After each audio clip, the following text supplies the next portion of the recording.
I am Olowo-n'djo Tchala, and I'm from the small country of Togo in West part of Africa.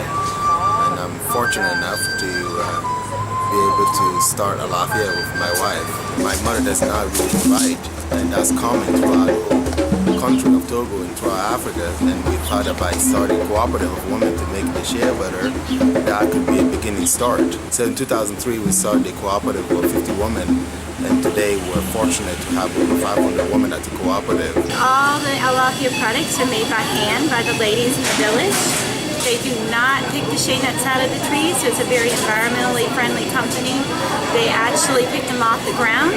They pound them with a rock by hand into a paste, and they then cook it at about 117 degrees in these huge batches. Really what we're trying to do is to raise money for the community project, and those projects for the past 10 years that we do are the bicycles for education. When you're a young lady in Togo, you're having to do dishes and laundry and so on and so forth. It makes it very difficult if you have to walk 10 miles to school.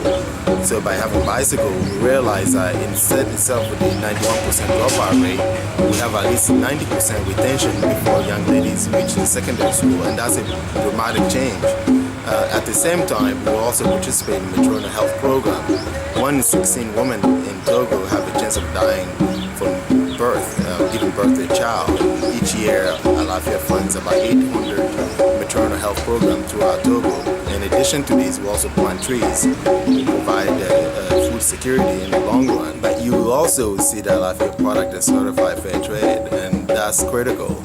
That when resources come from a place, people need to be compensated for a price. If we want to talk about fair trade, we need to talk about packaging. Those packagings are made locally in Washington or in Utah, where we can verify how it's done. Because you can get cheaper packaging overseas, but you cannot verify the labor rights. And at the same time, is ensuring that the prices on our product can be affordable to all people.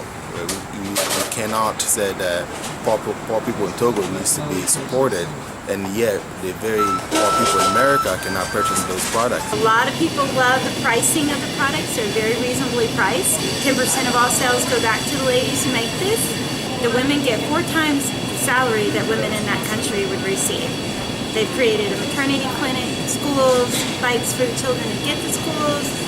It's a fair trade company. It's part of the co-op. I love how positive it is that when you buy this, you're actually giving back.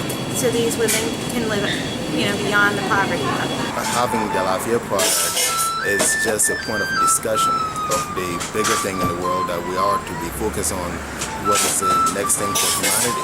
That we need to think about environment, we need to respect each other's culture, and we also need to let other countries not become industrialized. I don't believe that all countries, that's the only way to get out of poverty. I think that Africa can get out of poverty by relying on our traditional knowledge, and this is a way to have those discussions and to preserve our cultures, and at the same time share those products with the world.